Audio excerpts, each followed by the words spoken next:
Our top story comes from North Korea. It's warned the US it's ready to hit back with nuclear attacks. Foreign military aircraft. This is Chinese Navy. You are approaching our military alert zone. Please immediately go! Military response to what's taking place by the West in Ukraine, saying this: I hope everyone understands that it's better not to mess with Russia. I have to remind you that Russia is a nuclear superpower. With what seems to be never-ending news reports of threats of war leading to nuclear annihilation, and predictions using medieval practices that has seen dates pass us by time after time, why has World War III not yet gone nuclear? There's more to this answer than meets the eyes. We in this movie will prove to you that our governments and leaders do not hold the power to self-destruct the human race. The aliens won't let it happen. You reveal all their secrets. They exercise strict control over us. With aliens taking direct interest in the world's nuclear arsenals on an overwhelming number of occasions, they have sent a clear message that we will not be permitted to destroy this beautiful blue sphere. And yet, our greedy leaders still keep the veil of secrecy and misinformation on the subject away from the public, and the only motive is control, and control is best achieved through fear. This well-decorated and esteemed gentleman is Robert Sellers, graduated from the US Air Force Academy in 1964 and holds a master's degree in aerospace engineering. In his 7 years of active duty from 1964 to 1971, he worked as a weapons controller, flew target drones and commanded intercontinental ballistic missiles as a launch officer, and participated as a missile propulsion engineer on the Titan III program. Robert Sellers and Robert Jamieson, his colleague, in this CNN interview, talk about their experience with Minuteman missiles going down after an alien event. 1967, I was on duty as a missile launch officer. I get calls from my guards upstairs. First, I get one call saying that they're seeing strange lights flying in the sky, and I didn't pay too much attention to that. About 5 minutes later, the main security guard, the flight security controller, calls down, says he's looking at a glowing red object, very large, hovering over the front gate. He wants to know what to do. I tell him to secure the facility. We hang up. I go to tell my commanders. So within seconds of that call, my missiles start shutting down. I recall losing all 10 of them. You didn't see the object?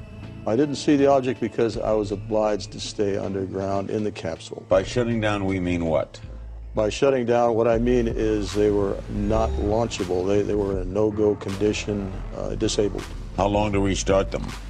How long to restart? Well, I'm sure it took over a day, and maybe... All right. Now, Bob Jamieson, you were there too, right? Yes, sir. And you were in the Air Force? Yes, I was in the Air Force. Where were you when this was happening? I was a targeting officer, missile targeting officer. I was at home relaxing, and I got a call from Job Control to tell them to come in. A missile had gone down. My job as a targeting officer was to bring him back up. And so I went into... So you didn't see the incident, you just went to the missile? I went to the incident. I went to the site. Where is Maelstrom? It's Great Falls, Montana, just outside Great Falls, Montana. What did you make of the story? Well, I know that it's true. I went into Job Control after I got to the hangar. I was called in, went to the hangar, went to the Job Control, and I noticed they have a map of the whole complex with green lights where the missiles were good, but there's one small area with 10 red lights. I mean, those missiles were out. Is it possible they just malfunctioned? That doesn't happen. Very rarely does a missile malfunction, and I don't think much more rare would be 2 at the same time, but never 10. In a completely separate incident, and another alien violation of our nuclear capabilities, here, Professor Robert Jacobs recounts what he witnessed. I was officer in charge of optical instrumentation at Vandenberg Air Force Base from 1963 to 66. That's our job California? was to photograph. That's California, so right there on the coast. Right. And our job was to photograph with high-speed instrumentation every missile launch from Vandenberg going down the test range. They wanted to find out if we could figure out a place to put a telescope where we could get a side view of the missile so that we could see all 3 stages of powered flight. So I went up to Big Sur, California, up on a U.S. Forest Service road on Anderson Peak. I installed a telescopic sight up there. The Air Force flew in a a huge catadioptric telescope from the Cape. It was built by Dr. Walter Manning at Boston University.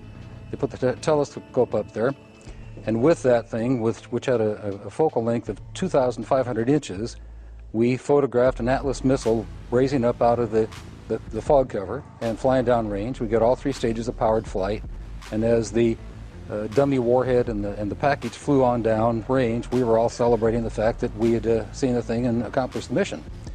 When I got back to the base with the film the next day, I was called into the office of Major Florence J. Mansman, and there were 3 people in gray suits standing in there. There was a 16mm camera and a screen set up. Major Mansman said, "Lieutenant, sit down and watch this." And he turned down the lights, turned on the camera on the projector, and the film came on. And I recognized it as the film that we'd shot at Big Sur the previous day. Toward the end of the flight, I was looking at Major Mansman saying, "Pretty good stuff, huh, sir?" And suddenly he said, "Just watch this." And as I watched, the warhead, the dummy warhead, the chaff that was put out in front of it as a decoy to deflect the Russian anti-missile tracking radar. Everything was flying along, and suddenly, in the same direction this stuff was flying at about 8,000 miles an hour, an object came into the frame, shot a beam of light at the warhead, flew up to the top, shot another beam of light at the warhead, flew around the direction it was flying, shot another beam of light at the warhead, flew down, shot another beam of light at the warhead, and flew out the same way it came in. There are many other cases throughout history where aliens have interfered with our nuclear ambitions, like the one in the UK at US Air Base Bentwaters, where nuclear missiles were housed. If you cannot believe these men and their accounts, then believe this. If men such as these were lying or misinforming the public, then having them in control of our nuclear arsenal would be more menacing than the alien intervention itself. We are not here screaming and shouting about the biggest story being withheld from mankind, or throwing tantrums, like others, for lesser reasons. We know we're under attack! We know it! We're breaking the conditioning! We're coming for you! Coming for you! Coming for you! We know what you're doing! And if you still don't believe, don't take our word for it. Here's Bush admitting the existence of secret alien files on Jimmy Kimmel. I'm not telling you nothing. Are there really great secrets that you know that you can't share with people? Yeah. Yeah, there are. And you never write about them? No. Maybe at a time in your life that you're like, oh, I'm 90, I'm going to do it. No. One thing is for certain, aliens are here. They've always been here.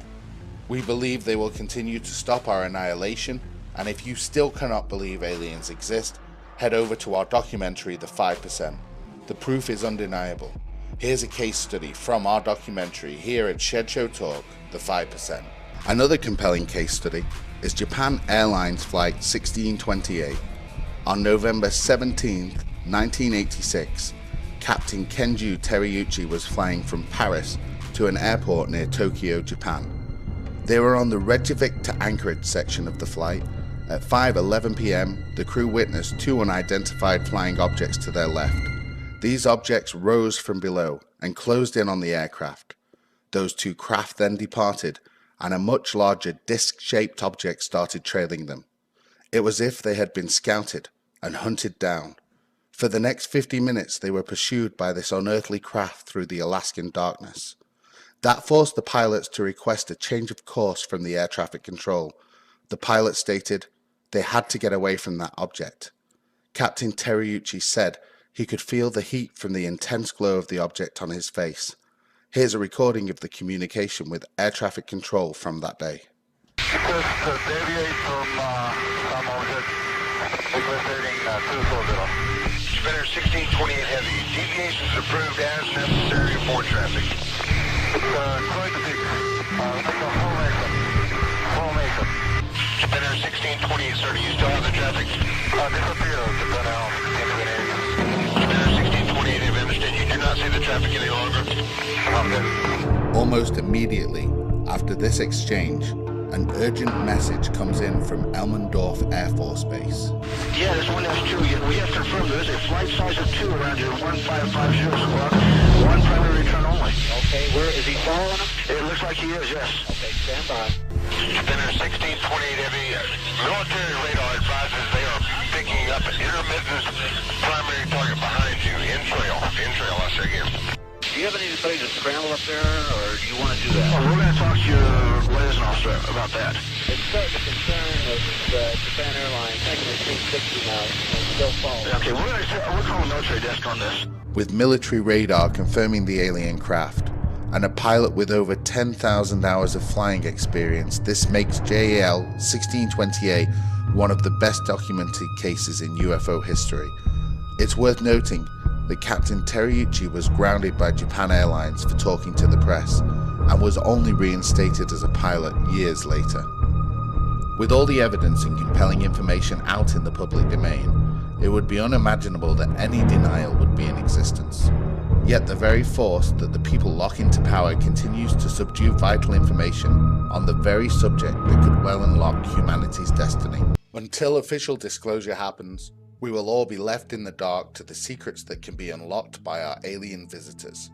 That is why it's up to us to press our officials and institutions to reveal what they know. Unlocking disclosure is not the duty of a select few, it's the duty of us all. As we continue on our route for disclosure, join us by subscribing to Shed Show Talk and share your stories with us. Stay safe and keep your eyes to the sky. Oh, I so wish I had a better camera.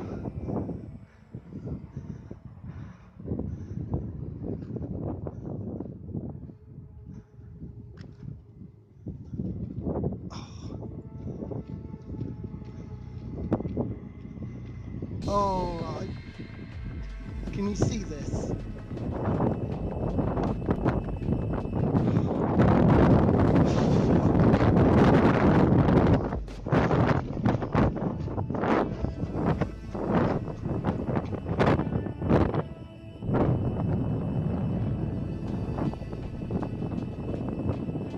Right, we're in Exmouth, Devon, England.